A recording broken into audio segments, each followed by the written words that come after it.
ಹಿಂದಿನ ಕಾಲದಲ್ಲಿ ಎಷ್ಟೋ ಜನ ಸಾಧು ಸಂತರುಗಳನ್ನು ನೋಡಿದಾಗ ಅವರ ದೃಢಕಾಯ ನಿಲುವುಗಳು, ಅವರು ಪ್ರಾಣಾಯಾಮ ಮಾಡಿ ನೂರಾರು ವರ್ಷಗಳ ಬದುಕಿದ್ದಂತಹ ಒಂದು ಸತ್ಯಕತೆ, ನೀರಿನಲ್ಲಿ ತೇಲ್ತಾ ಇದ್ದಂತಹ ಅವರ ಸಾಧನೆಗಳು, ಅವೆಲ್ಲ ನೋಡಿದಾಗ ನಮ್ಗೆ ಏನು ಜ್ಞಾಪಕ ಬರ್ತಾ ಇದೆ, ಎಲ್ಲೋ ಒಂದು ಕಡೆ ನಾವು ಸತ್ಯದಿಂದ ದೂರ ದೂರ ದೂರ ಹೋಗ್ತಾ ಇದ್ದೀವಿ. ಯಾವುದೋ ಒಂದು ಅಮಲಿನ ಹತ್ರ ನಾವು ಹೋಗ್ತಾ ಇದ್ದೀವಿ. ಆರ್ಥಿಕತೆಯ ಬೆನ್ನು ಹತ್ತಿ ನಮ್ಮ ಆರೋಗ್ಯವನ್ನು ಹಾಳು ಮಾಡ್ಕೋತಾ ಇದ್ದೀವಿ. ಇವತ್ತು ನಮ್ಮ ಆರೋಗ್ಯಕ್ಕೆ ಬೇಕಾಗಿರೋದು ದುಡ್ಡು ಅಲ್ಲ ಬಂಧುಗಳೇ. ನಮಗೆ ಕಷ್ಟ ಆದಾಗ ಅದನ್ನು ಹಂಚಿಕೊಳ್ಳುವಂತಹ ಪ್ರೀತಿ ಪಾತ್ರರಾದ ಜನಗಳು. ನಿಜವಾಗ್ಲೂ ಎಷ್ಟೋ ಸತಿ ಕೆಲವು ಡಾಕ್ಟ್ರುಗಳನ್ನು ಕೈಗುಣ ಚೆನ್ನಾಗಿದೆ ಅಂತ ಹೇಳ್ತೀವಿ. ಕಾರಣ ಅಷ್ಟೇ, ತುಂಬ ಜ್ವರದಿಂದ ಬಳಲ್ತಾ ಇರ್ತೀವಿ. ಅವತ್ತು ಶನಿವಾರ ಒದ್ದಾಡಿ ಹೋಗ್ಬಿಡ್ತೀವಿ, ಯಾಕಂದರೆ ಭಾನುವಾರ ಡಾಕ್ಟ್ರ್ ಸಿಗೋದಿಲ್ಲ. ಭಾನುವಾರ ಆಗೋದನ್ನೇ ಕಾಯ್ತಾ ಇರ್ತೀವಿ, ನಿದ್ದೆ ಕೂಡ ಮಾಡಿರಲ್ಲ. ಸೋಮವಾರ ಆಗಿರುತ್ತೆ, ಡಾಕ್ಟ್ರ್ ಹತ್ರ ಹೋಗ್ತೀವಿ. ಡಾಕ್ಟ್ರು ಮಾಮೂಲಿ ಎಲ್ಲ ಚೆಕಪ್ ಮಾಡ್ತಾನೆ, ತುಂಬ ಆತ್ಮೀಯತೆಯಿಂದ ಮಾತಾಡಿಸ್ತಾನೆ. ನಿಜವಾಗ್ಲೂ ಡಾಕ್ಟ್ರ್ ಹತ್ರ ಹೋಗಿ ಬರ್ಕೊಟ್ಟಿರ್ತಾನೆ, ನಮ್ಮ ಗಮನ ಮಾತ್ರೆ ಬರ್ಕೊಟ್ಟಿರೋ ಕಡೆ ಇರೋದೇ ಇಲ್ಲ ಬಂಧುಗಳೇ. ಈಚೆ ಬರೋಷ್ಟರೊಳಗಡೆ ನಮಗೆ 90% ಕಾಯಿಲೆ ಕಡಿಮೆ ಆಗಿಬಿಟ್ಟಿರುತ್ತೆ. ಅಂದರೆ ಇನ್ನೂ ಮಾತ್ರೆ ತೊಗೊಂಡೇ ಇಲ್ಲ ಅಂದರೆ ಆಶ್ಚರ್ಯ. ಇಲ್ಲಿ ಏನು ವರ್ಕ್ ಆಗ್ತಾಯಿದೆ ಅಂದರೆ ಪ್ಲಾಸಿಬೋ ಎಫೆಕ್ಟ್. ಇದು ಖಂಡಿತ ವೈಜ್ಞಾನಿಕವಾಗಿ ಕೂಡ ಇದು ಪ್ರೂವ್ ಆಗಿದೆ. ಪ್ಲಾಸಿಬೋ ಎಫೆಕ್ಟ್ ಅಂದರೆ ಔಷಧಿನೇ ಇರೋದಿಲ್ಲ. ಅವನು ಮಾತಾಡಿದ್ದು ಆ ಸಾಂತ್ವನ ನಮ್ಮ ಮನಸ್ಸನ್ನು ಗುಣ ಮಾಡುತ್ತೆ. ಅಂದೇಲಿ ಏನು ಹೇಳ್ತಾ ಇದೆ, ಔಷಧೀಯ ಗುಣಗಳಿಗಿಂತ ಮನಸ್ಸನ್ನು ಟ್ರೀಟ್ ಮಾಡಿದಾಗ ಮನುಷ್ಯನ ಕಾಯಿಲೆಗಳು ಗುಣ ಹೊಂದುತ್ತೆ. ಒಬ್ಬ ಡಾಕ್ಟ್ರನ್ನ ಕೈಗುಣ ಚೆನ್ನಾಗಿದೆ ಅಂತ ಅನ್ಬೇಕು ಅಂದರೆ ಅರ್ಥ, ಅವನ ಕೈಗುಣ ಅಂದರೆ ಕೈ ಅಂತಲ್ಲ, ಅವನ ಮನಸ್ಸು, ಅವನ ಹೃದಯ, ಆ ಪ್ರೀತಿ ವಿಶ್ವಾಸದಿಂದ ಅವನು ಆತ್ಮೀಯವಾಗಿ ಅವನು ಮಾತಾಡಿಸ್ತಾನಲ್ಲ, ಅಂಥವನ ಕೈಗುಣ ಚೆನ್ನಾಗಿದೆ. ಇವತ್ತು ಬೇಕಾಗಿರೋದು ಅದು ಬಂಧುಗಳೇ. ನಾವು ಕಳ್ಕೊತಾ ಇರೋದು ಅದನ್ನು. ಈಗ ಬರೀ ಮೆಕ್ಯಾನಿಕಲ್ ಆಗಿ ಒಂದು ಹಾಸ್ಪಿಟಲ್ನೇ ಹೋದ ತಕ್ಷಣ ಸ್ಯಾನಿಟೈಸರ್ ಕೊಡ್ತಾರೆ, ಚಪ್ಪಲಿ ಬಿಡೋಕ್ಕೆ ಒಂದು ಜಾಗ, ಒಳಗಡೆ ಒಬ್ಬ ರಿಸೆಪ್ಷನಿಸ್ಟು ಬಂದ ತಕ್ಷಣ ದುಡ್ಡು ತೊಗೋತಾರೆ, ನಿಮ್ಮ ನೇಮ್ ತೊಗೋತಾರೆ, ಟೋಕನ್ ಬರ್ಕೊಡ್ತಾರೆ. ಡಾಕ್ಟ್ರ್ ಹತ್ರ ಹೋಗ್ತೀವಿ, ಸ್ಕ್ಯಾನಿಂಗ್ ಮಾಡಿಸ್ಕೋತೀವಿ, ECG. ಅಷ್ಟರೊಳಗೆ ಏನಾಗಿರುತ್ತೆ, ನಮ್ಮ BP 30, 40, 60 ಇದ್ದಿದ್ದು ಅಲ್ಲೇ 120 ಆಗೋಗಿರುತ್ತೆ ಬಂಧುಗಳೇ. ಕಂಪ್ಲೀಟ್ ಡಾಕ್ಟ್ರ್ ಹತ್ರ ಹೋಗೋಷ್ಟರೊಳಗೆ ಅದು ಕಂಪ್ಲೀಟ್ ಒಂದು ಉತ್ತುಂಗಾವಸ್ಥೆ ಹೊರಟೋಗಿರುತ್ತೆ. ಅವ್ರು ಕೊಡೋ ಮಾತ್ರೆ ತೊಗೊಳ್ಳೋಷ್ಟರೊಳಗೆ ಅದು ನಮಗೆ ದೇಹಕ್ಕೆ ಬೇಕಾಗೇ ಇರೋದಿಲ್ಲ ಆ ಮಾತ್ರೆಗಳು. ಆದರೆ ವಿಧಿ ಇಲ್ಲದೆ ಅಲ್ಲೇ ನಮಗೆ ಪ್ರಾಬ್ಲಮ್ ಸ್ಟಾರ್ಟ್ ಆಗಿರೋದು, ಎಂಟ್ರೆನ್ಸಿಂದ ಡಾಕ್ಟ್ರು ನೋಡೋವರೆಗೆ. ಆ ಔಷಧಿ ಆ ಮಟ್ಟಕ್ಕೆ ಪಾಪ ಅಂಶ ಕೊಟ್ಟಿರ್ತಾನೆ ಡಾಕ್ಟ್ರ್, ಅದು ಅವನ ತಪ್ಪೇನಿಲ್ಲ. ಅದು ಈ ವ್ಯವಸ್ಥೆಯಿಂದ ನಮಗೇನಾಗ್ತಾ ಇದೆ, ಪ್ರಕೃತಿಗೆ ನಾವು ವಿರುದ್ಧವಾಗಿ ಹೋಗ್ತಾ ಇದ್ದೀವಿ. ಎಲ್ಲೋ ಒಂದು ಕಡೆ ನಮಗೆ ಏನೋ ಒಂದು ಹೇಳ್ತೀವಲ್ಲ, silver line on the cloud ಅಂತ ಅಂದ್ಬಿಟ್ಟು, ಮೋಡದ ಮರೆಯಲ್ಲಿ ಒಂದು ಹೊಳಹು ಕಾಣ್ತಾ ಇದೆ ಅಂತ. ಇತ್ತೀಚೆಗೆ ನಮಗೆ ಏನು ಅನ್ನಿಸ್ತಾ ಇದೆ ಅಂದರೆ, ಎಷ್ಟೋ ಜನಕ್ಕೆ ಆಲ್ಟ್ರೇಟಿವ್ ಥೆರಪಿನಲ್ಲಿ ಈಗ ತಿರ್ಗಾ ಮತ್ತೆ ಅವ್ರಿಗೆ ಮನಸ್ಸು ಬರ್ತಾ ಇದೆ ಬಂಧುಗಳೇ. ಅಂತಂದರೆ ಎಲ್ಲೋ ಒಂದು ಕಡೆ ನಾವು ನಮ್ಮ ಹಿಂದಿನವರು ಮಾಡ್ಕೊಂಡಂತಹ ಒಂದು ಸಿಸ್ಟಮ್ನ ನಾವು ಮರಿತಾ ಇದ್ದೀವಿ. ಮತ್ತೆ ನಾವು ಅಲ್ಲಿ ಹೋದರೆ ನಮ್ಮ ಆರೋಗ್ಯ ಸುಧಾರಿಸಬಹುದು. ಎಷ್ಟೇ ನೀವು ವೆಜ್ಜು ನಾನ್ ವೆಜ್ ಊಟ ಮಾಡಿ ಅಥವಾ ತುಂಬ ಗಡದ್ದಾಗಿ ತಿಂದಿರಿ, ಮನೆಗೆ ಬಂದು ತಿಳಿಸಾರು ಊಟ ಮಾಡಿದ್ರೆ ಸಿಗೋ ಆನಂದ ಯಾವುದರಲ್ಲೂ ಸಿಗಲ್ಲ ಬಂಧುಗಳೇ. ಇನ್ನೇನು ಬೇಡ, ಈ ಸಾಂಕ್ರಾಮಿಕ ರೋಗಗಳು ಬಂದಂತಹ ಕಾಲದಲ್ಲಿ ಮೆಣಸಿನ ಸಾರು ಅಥವಾ ಹಾಲಿಗೆ ಅರಿಶಿಣದ ಪುಡಿ ಹಾಕ್ಕೊಂಡು ತೊಗೊಂಡಾಗ ಸಿಗೋವಂಥ ಅನುಕೂಲ, ನಿಮಗೆ ಸಮಾಧಾನ ಯಾವ ಕಾಫ್ ಸಿರಪ್ ಆಗಲಿ ಯಾವುದೇ ಆಂಟಿಬಯೋಟಿಕ್ ಆಗಲಿ ಸಿಗೋದಿಲ್ಲ. ಅದು ಜನಗಳಿಗೆ ಗೊತ್ತಾಗ್ತಾ ಇದೆ. ಈಗ ಆ ಅವೇರ್ನೆಸ್ ಬರ್ತಾ ಇದೆ. ಅಂದಮೇಲೆ ಇಷ್ಟೆಲ್ಲ ಒಂದು ಗಾಢವಾದ ಪರಿಣಾಮ ಇರುವಂತಹ ಈ ಒಂದು ಕಾಸ್ಮಿಕ್ ಫೀಲ್ಡ್ ಏನಿದೆಯಲ್ಲ, ಎಷ್ಟು ಪವರ್ಫುಲ್ ಆಗಿದೆ ಅಲ್ವಾ. ಹಾಗಾಗಿ ಕಾಸ್ಮಿಕ್ ಎನರ್ಜಿನ ತಗೊಳ್ಳೋದಾಗೆ, ಇದಕ್ಕೆ ನಾವು ರೇಖಿ ಎನರ್ಜಿ ಅಂತ ಹೇಳ್ತೀವಿ, ವಿಶ್ವ ರೇಖಿ ಶಕ್ತಿ ಅಂತ ಹೇಳ್ತೀವಿ. ಇದಕ್ಕೇನು ಹೊಸದಾಗಿ ನಾವೇನು ಅನ್ವೇಷಣೆ ಮಾಡಬೇಕಾಗಿಲ್ಲ. 5-6 ಸಾವಿರ ವರ್ಷಗಳಿಂದನೇ ಇದನ್ನು ಎಷ್ಟೋ ಜನ ಕಂಡುಹಿಡಿದಿದ್ದಾರೆ. ಕೆಲವರು ಅದನ್ನು ಪ್ರಾಕ್ಟೀಸ್ ಕೂಡ ಮಾಡ್ತಾಯಿದ್ದಾರೆ. ಕೆಲವೊಂದು ವರ್ಗದ ಜನ ಅಂತೂ ಇದನ್ನು ದಿನ ಬಿಡದೆ ಅದನ್ನೇ ಕಂಪ್ಲೀಟ್ ತಮ್ಮ ಜೀವನದಲ್ಲಿ ಅಳವಡಿಸ್ಕೊಂಡಿದ್ದಾರೆ. ಸಾಕಷ್ಟು ಜನ ಟ್ರೈನಪ್ ಕೂಡ ಆಗಿದ್ದಾರೆ.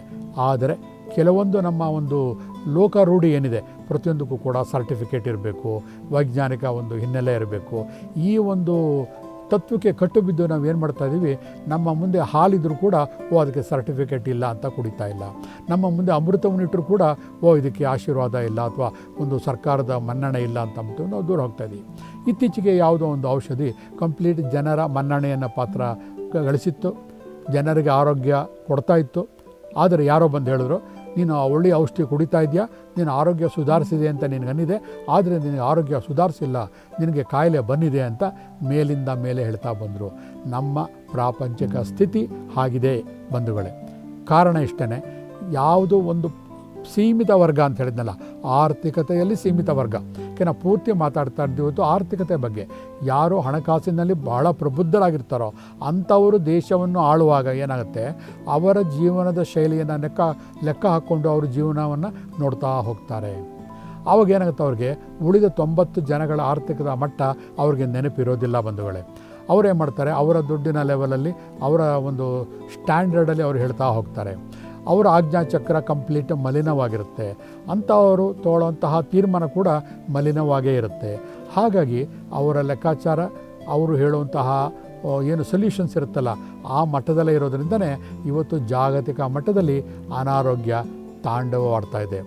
ಯಾವತ್ತು ಕೆಳವರ್ಗದ ಜನ ಅಂದರೆ ಆರ್ಥಿಕತೆಯಲ್ಲಿ ಕಡಿಮೆ ಇರುವಂತಹ ಸಾಧು ಸಂತ ಏನಿರ್ತಾನೆ ಅಂತಹವನು ಮೇಲ್ವರ್ಗದ ಒಂದು ಮಟ್ಟಕ್ಕೆ ಬಂದಾಗ, ಅವನು ಆಡಳಿತದ ಒಂದು ಚುಕ್ಕಾಣಿಯಾದಾಗ ಅವನು ಆಗ ಬಹುಶಃ ಸರಿಯಾಗಿ ಅರ್ಥ ಮಾಡಿಕೊಳ್ಳಬಲ್ಲ. ಆದರೆ ನಮ್ಮ ಒಂದು ಕೆಲಸ ಆ ಒಂದು ಮಟ್ಟ ಅಲ್ಲ, ಅದು ಜಾಗತಿಕ, ಅದು ಪೊಲಿಟಿಕಲ್ ಲೈನೇ ಬೇರೆ ಇರುತ್ತೆ, ಅದು ಅವ್ರು ಮಾಡಿಕೊಳ್ಳಿ. ನಮ್ಮ ಈಗ ಗುರಿ ಇರೋದು ನಮ್ಮ ಆರೋಗ್ಯವನ್ನು ಸುಧಾರಿಸ್ಕೊಳ್ಳೋದು. ಅದಕ್ಕೋಸ್ಕರ ನಾವು ಮಾಡಬೇಕಾಗಿರೋದು ಆರ್ಥಿಕದ ಬೆನ್ನೆಯಲ್ಲಿ ಅದರ ಅಮಲನ್ನು ಹುಡುಕಿಕೊಂಡು ಹೋಗೋದು ಅಲ್ಲ. ದುಡ್ಡಿಲ್ದೇ ಮಾಡೋಂತಹ ಯೋಗ, ಪ್ರಾಣಾಯಾಮ, ಆಮೇಲೆ ಜೈವಿಕ ಶೈಲಿಯನ್ನು, ಲೈಫ್ ಸ್ಟೈಲ್ನ ಚೇಂಜ್ ಮಾಡ್ಕೊಳ್ಳೋದು, ಮಿತವಾದ ಆಹಾರ, ಹಿತವಾದ ಮಾತು, ಪ್ರೀತಿಯಾದ ಮಾತುಗಳು, ಇದು ಖಂಡಿತ ನಮ್ಮ ಒಂದು ಆರೋಗ್ಯ ಶೈಲಿಯನ್ನು ಖಂಡಿತ ಗುಣಪಡಿಸುತ್ತೆ. ಇದೆ ದೊಡ್ಡ ಈಗ ಫಾರಿನ್ಗಳೆಲ್ಲ ಲೈಫ್ ಸ್ಟೈಲ್ ಮ್ಯಾನೇಜ್ಮೆಂಟನ್ನೇ ಈಗ ಕೋರ್ಸ್ಗಳನ್ನು ಸ್ಟಾರ್ಟ್ ಮಾಡಿದ್ದಾರೆ. ಅವ್ರು ಹೇಳ್ಕೊಳ್ಳೋದು ಇಷ್ಟೇ, ಇದೇ ತತ್ವಗಳನ್ನೇ ದೊಡ್ಡ ಬುಕ್ಗಳಲ್ಲಿ ಪ್ರಿಂಟ್ ಮಾಡಿ ಕಂಪ್ಯೂಟರ್ಗಳಲ್ಲಿ ಹಾಕಿ ಟೈಮ್ ಸ್ಲಾಟ್ಗಳು ಕೊಟ್ಟು ಗಂಟೆಗಟ್ಟಲೆ ಪಾಠಗಳನ್ನು ಮಾಡ್ತಾರೆ ಬಂಧುಗಳೇ. ಆದರೆ ಮೂಲ ದ್ರವ್ಯ ನಮ್ಮ ಭಾರತದಲ್ಲೇ ಇದೆ, ನಮ್ಮ ವೈಜ್ಞಾನಿಕ ಭಂಡಾರಗಳಲ್ಲಿ ತುಂಬಿದೆ. ಋಷಿ ವರೇಣ್ಯರುಗಳು ಅವರ ಗ್ರಂಥಗಳಲ್ಲಿ ತುಂಬಿಟ್ಟಿದ್ದಾರೆ. ಪ್ರೀತಿ ವಿಶ್ವಾಸದ ಮುಂದೆ ಯಾವ ಔಷಧಿಗಳು ಕೂಡ ಕೆಲಸ ಮಾಡೋದಿಲ್ಲ. ಒಬ್ಬ ಮಲಗಿರುವಂತಹ 90 ವರ್ಷದ ಒಬ್ಬ ಮುದುಕಪ್ಪನಿಗೆ ಬೇಕಾಗಿರೋದು ನಿಮ್ಮ ಆತ್ಮೀಯ ಮಾತು ವಿನಃ ಔಷಧಿ ಅಲ್ಲ. ಇವನು ಪ್ರಾಣ ಎಲ್ಲರೂ ಬಿಡ್ತಾರೆ, ಆದರೆ ನೀವು ಪ್ರೀತಿಯಾಗಿ ಅವನ್ನ ಈ ಲೋಕವನ್ನು ಬಿಟ್ಟು ಬೇರೆ ಲೋಕಕ್ಕೆ ಕಳಿಸೋಕ್ಕೆ ಅನುವು ಮಾಡಿಕೊಟ್ಟಾಗ ಏನಾಗುತ್ತೆ, ಅವನ ಒಂದು ಆತ್ಮದ ಸ್ತರದಲ್ಲಿ ಕೂಡ ಬದಲಾವಣೆ ಹೊಂದುತ್ತೆ. ಮುಂದೆ ಒಂದು ಜನ್ಮದಲ್ಲಿ ಹುಟ್ಟಿದಾಗ ಕೂಡ ಅವನು ಆರೋಗ್ಯವಂತ ಶಿಶುವಾಗಿ ಮತ್ತೆ ಹುಡ್ತಾನೆ. ಒಂದು ಕಾಲದಲ್ಲಿ ಈ ಪುನರ್ಜನ್ಮ ಇವೆಲ್ಲ ನಂಬ್ತಾನೇ ಇರಲಿಲ್ಲ ಜನಗಳು, ಯಾಕಂದರೆ ಅವೆಲ್ಲ ಸುಳ್ಳು, ನಮ್ಮ ಕಣ್ಣಿಗೆ ಕಾಣೋದಿಲ್ಲ, ಹಾಗೆ ಹೀಗೆ ಅಂತ ಹೇಳ್ತಾಯಿದ್ರು. ಆದರೆ ವೈಜ್ಞಾನಿಕ ಅನ್ವೇಷಣೆಗಳು ಎಷ್ಟು ಪ್ರಬಲವಾಗಿದೆ ಅಂದರೆ ಇವತ್ತು ಜನ ನಂಬ್ತಾ ಇದ್ದಾರೆ. ಎಷ್ಟೋ ಜನ ಫಾರಿನ್ಗಳಲ್ಲಿ 30-35 ಸಾವಿರ ಕೇಸ್ಗಳನ್ನು ಸ್ಟಡಿ ಮಾಡಿದ್ದಾರೆ. ಮುಂದಿನ ಎಪಿಸೋಡ್ಗಳಲ್ಲಿ ಅದನ್ನು ನಮಗೆ ವಿಶ್ಲೇಷಣವಾಗಿ ಹೇಳ್ತಾ ಹೋಗ್ತೀನಿ. ಇವತ್ತು ಏನಾಗಿದೆ ಅಂದರೆ ನಮಗೆ ಅದು ಸೊಪ್ಪು ಅದು ಸರಿ ಅಂತ ಹೇಳುವ ಪರಿಸ್ಥಿತಿಯಲ್ಲಿ ಯಾರೂ ಇಲ್ಲ ಬಂಧುಗಳು. ಯಾಕಂದರೆ ಇದು ವಿಜ್ಞಾನ ಅನ್ನೋದು ನಿಂತ ನೀರಲ್ಲ ಮತ್ತು ಯಾರೊಬ್ಬರ ಸ್ವತ್ತೂ ಅಲ್ಲ. ಅನ್ವೇಷಣೆ ನಾವು ಮಾಡ್ತಾನೆ ಹೋಗಬೇಕು. ಅದರಲ್ಲಿರುವಂತಹ ಸತ್ವಗಳನ್ನು ಹೀರಿಕೊಂಡು ನಮಗೆ ಬೇಕಾದಂತಹ ಮನಃಶಾಂತಿ, ನಮ್ಮ ಅಲ್ಟಿಮೇಟ್ ಗೋಲ್ ಮನಃಶಾಂತಿ. ಈ ಭೂತ ಪ್ರೇತ ಪಿಶಾಚಿ ಇಂಥಗಳಿಗೆ ಗಮನವನ್ನು ಕೊಡದೇ ಆಧ್ಯಾತ್ಮಿಕವಾಗಿ ನಾವು ನಮ್ಮ ಮನಸ್ಸನ್ನು ಶ್ರೀಮಂತ ಮಾಡಿಕೊಳ್ಬೇಕಾಗಿದೆ. ಆ ಒಂದು ನಿಟ್ಟಿನಲ್ಲಿ ಬಸವ ಟಿ ವಿಯವರು ಮಾಡ್ತಾ ಇರುವಂತಹ ಈ ಆರೋಗ್ಯ ಮತ್ತು ಆಧ್ಯಾತ್ಮಿಕ ಕಾರ್ಯಕ್ರಮ ತುಂಬ ಅರ್ಥಪೂರ್ಣವಾಗಿದೆ.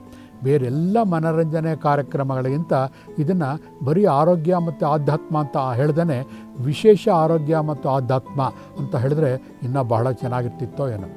ಈ ಒಂದು ವಿಷಯಕ್ಕಾದರೂ ಕೂಡ ನೀವುಗಳು ಪ್ರತಿಯೊಬ್ಬ ವೀಕ್ಷಕರು ಕೂಡ ಈ ಬಸವ ಟಿ ವಿಗೆ ಸಬ್ಸ್ಕ್ರೈಬ್ ಆಗಿ.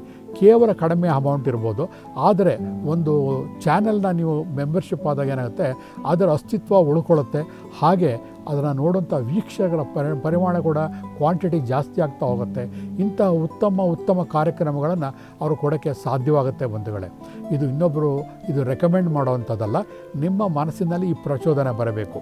ಒಳ್ಳೆಯ ವಿಷಯಗಳು ನಿಮ್ಮ ಮನಸ್ಸಿಗೆ ಬಂದಾಗ ನಿಮ್ಮ ಆಜ್ಞಾಶಕ್ತಿ ಜಾಸ್ತಿಯಾಗಿ ಪ್ರಪಂಚ ಸಮಾಜ ಒಳ್ಳೆಯ ವಾತಾವರಣವನ್ನು ಸೃಷ್ಟಿಸುತ್ತೆ.